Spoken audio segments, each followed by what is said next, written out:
Hey! Hindi naman.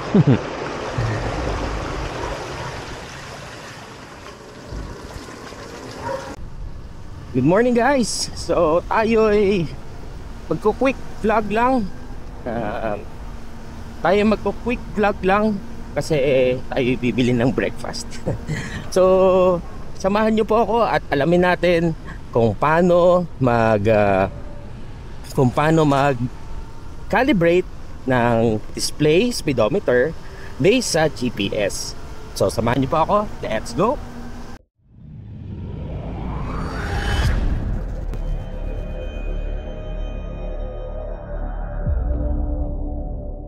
Good morning mga brad. So tayo ay ayan, so after ng malupit na ulan kahapon, actually saglit lang yung ulan. So, hindi naman saglit, mga 1 hour na ulan. Biglang bumaha. Maraming binaha sa Metro Manila. Okay, so isa na Marikina to eh. So kahit ako nagulat na ganun kabilis makit yung tubig. Although kung titingnan mo naman talaga yung dami ng tubig, makita mo sa alulod eh. Okay dun sa may, kasi nakatambay ako kahapon dahil may event kami kay Navos Motorworks. Yung ano nila, yung bubong nila ron, grabe talagang bumuhos yung naipong tubig sa naipon na tubig, no? So anyway, syempre sa amin, nakita nyo naman sa video ko, ang dami talagang tubig, no? Baha. So kaya sabi ko nga, ito yung reason ko bakit ako nag-mid drive, no? Isa yun sa mga reasons natin. Okay? So going back to our topic. So paano nga ba i-calibrate ang ating digital display sa GPS? Okay, although bigyan ko kayo ng backgrounder. Actually kaninang umaga may napanood akong video, chinek doon kung gaano ka-accurate ang actual speed versus GPS using speed gun. So yung speed gun na yon ay calibrated at ginagamit para makahuli ng mga overspeeding. So kumbaga sa accuracy, medyo accurate talaga. And doon pinakita doon na yung GPS ng Waze ay accurate dun sa speed gun, no, compared sa Google GPS. So yun. So tayo naman, gamit nating app is ito, itong GPS app na free lang sa Google Play. So tingnan natin and i-share ko sa inyo paano ko ginagawa ang calibration. For calibration, maraming ways sa pagka-calibrate. Maraming ways sa pagka-calibrate. Number one, kung kayo ay may programmable controller, like ako, meron ako, which is yung ating far driver. Ang ating far driver ay meron niyang option kung paano mo siya i-calibrate, no? So sa akin, ang gamit ko ay yung speed pulse. So meron doon numbers din, or yung numbering kung gaano kabilis yung rating nung or yung speed ng inyong speedometer.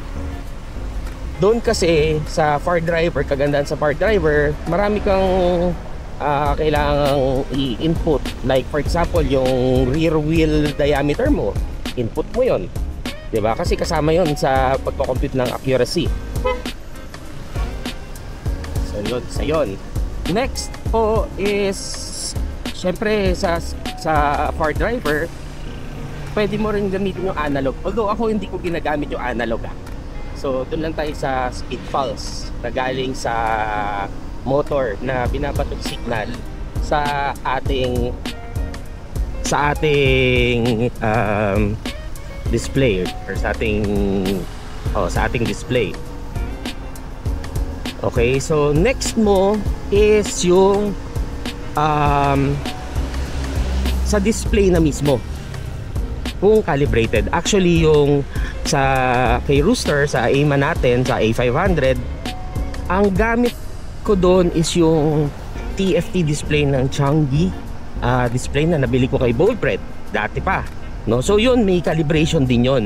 So kaya mong i-calibrate. Kasi minsan, pag far driver, kasi since malaki yung range ng numbers, kailangan mo i-fine tune sa display. So ganun ko ginagawa. So dito sa CT22 na display, ang ginawa ko naman sa kanya, dito kasi kakaiba dahil kanya is computed based on hertz. Okay, hertz is frequency, di ba? So dito speed ng or frequency, so kukumputin mo yung circumference ng gulong mo, tapos i-multiply mo sa kukunin mo yung rate o yung hertz nya at 60 kph, then divide mo sa diameter or sa circumference ng inyong gulong. So yun, so medyo mabusisi siya, pero ako nung kinumpute ko medyo ang dami kong error. So eventually bumalik din ako sa trial and error. Yun ang kagandahan sa mga ganitong display, no? So kung magkamali ka, adjust mo lang, no? So i-fine tune mo siya. So fine tuning. So yun, kasi sabi nga natin, iba pa rin yung meron kang accurate na speedometer, and yan ang issue natin sa mga naglalabas sa mga e-bikes, di ba? Kasi yan yung naging so yan yung naging parang selling tool nila, di ba? At actually ako nadali rin ako doon. Hindi ko naman itatanggihan na, di ba, pag naka-stand tatakbo ng 200, di ba, 190, which is sobrang di makatuan, but hindi kasi siya accurate, di ba? Very false marketing, di ba? Pero pag tinignan mo sa actual GPS na speed, ay baka takbong 60, yun. Mukha lang kasing mabilis ang e-bike because of the acceleration, instant acceleration. Kaya yung feel mo sobra, lalo na kung ang throttle response mo naka-sport ka. So yun, so talagang very aggressive yung acceleration. So yan. So isa yan sa mga key points, no, sa pagka-calibrate. Anyway, so dito syempre masusukat mo rin kung ano yung mga differences pagdating sa, you know, sa acceleration, 'di ba? Kasi minsan sa sobrang, siyempre ang display natin is naka ano yan sa controller. So ang controller ay nagbabato ng signal. Nagbabato ng mga signal. So syempre sa GPS, since satellite positioning siya, pagdating sa acceleration, nagkakaroon siya ng delay. Okay, so hindi agad-agad. So kaya ako, ginagawa ko tulad niyan, minsan magpo-cruise ako at a certain speed para titignan ko kung medyo malapit, malayo, ganyan. And normal naman ang speed sa actual na mas mabilis. Normally sa mga GPS kasi ako, since sabi ko tagal ko sa pag-aahente, no? So sa kotse dati Garmin pa uso nun. So makikita mo ang takbo mo 100 sa speedometer mo, pero sa GPS mo 105. So may difference sa mga 4-5 kph, which is ganun din yung tinitingnan ko, no? So sabi nga dun sa sabi ni Google, nung ginugol ko siya, normally GPS speed is lower than the average or the actual speed.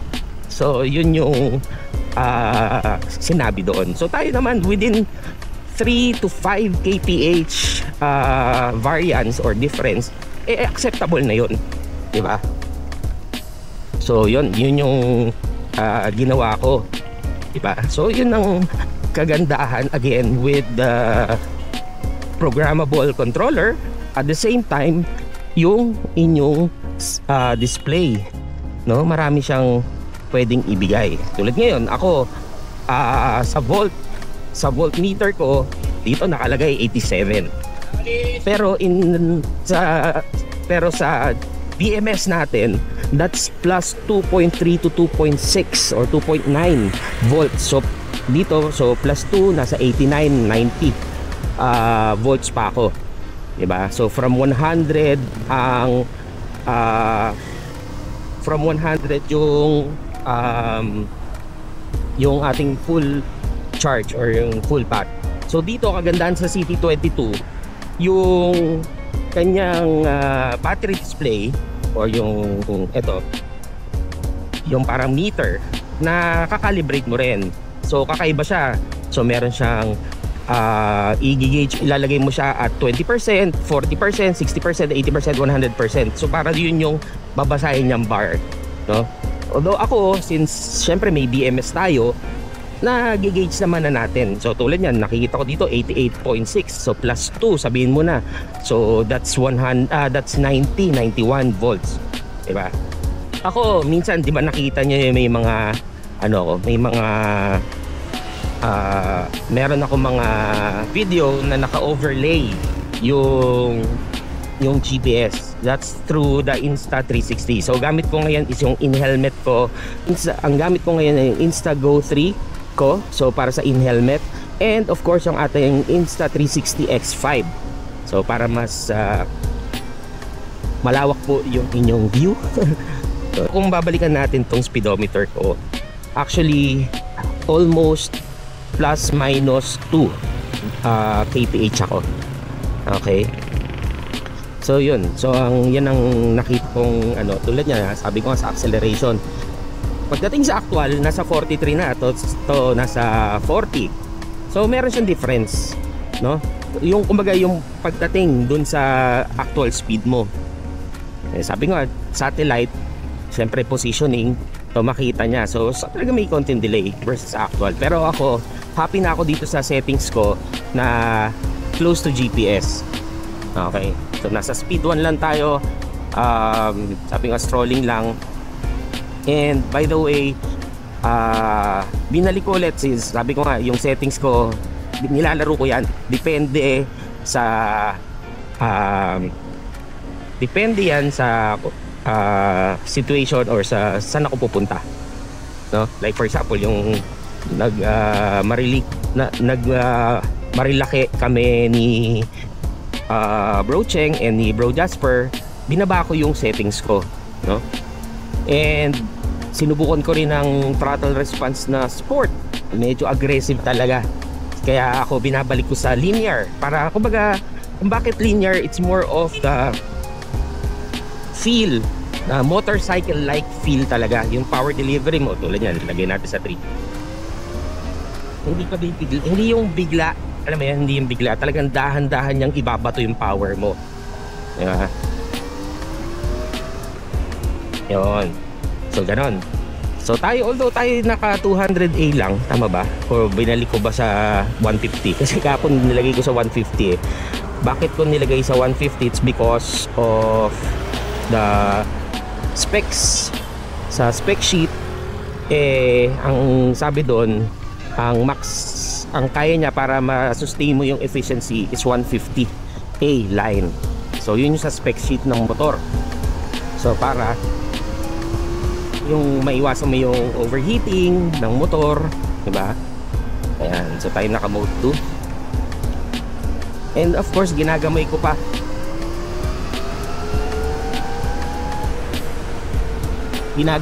tong motor sa leaning. Okay,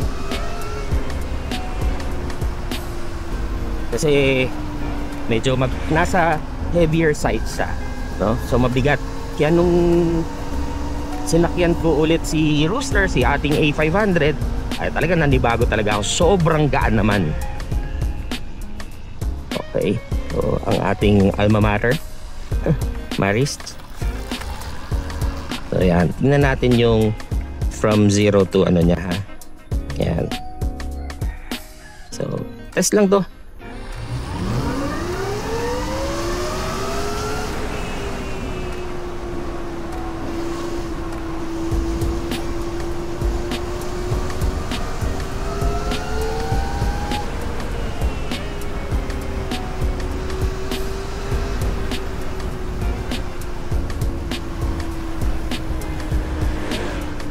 Yun yung acceleration niya. So sana nakuha ko sa video yung difference pagdating sa acceleration. Tignan tayo sa 1. Okay, so cruising. Sabi ko nga tayo ay quick lang to kasi ako po ibibili ng breakfast, at masarap na breakfast Na-inspire ako tuloy dun sa kay Ako Dong TV. Although ayoko pumunta ng Marikina at baka maraming tao sa bayan. Si Goto Garahe. Okay. So kaya ako yung nainggit. And sakto medyo masarap ang panahon ngayon. Medyo malamig, gloomy. So masarap mag-goto at mag-mami. Okay, so yun.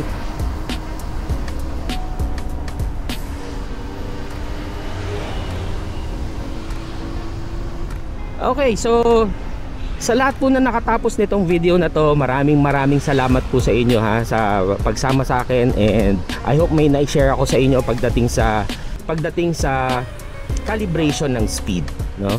So kung gusto niyo talagang magkaroon ng accurate na speed, talagang mag-invest kayo for it's either programmable controller or programmable display. Okay, so again, I'm your Brad Oli TV. Maraming salamat po. So sa susunod na video, bye bye.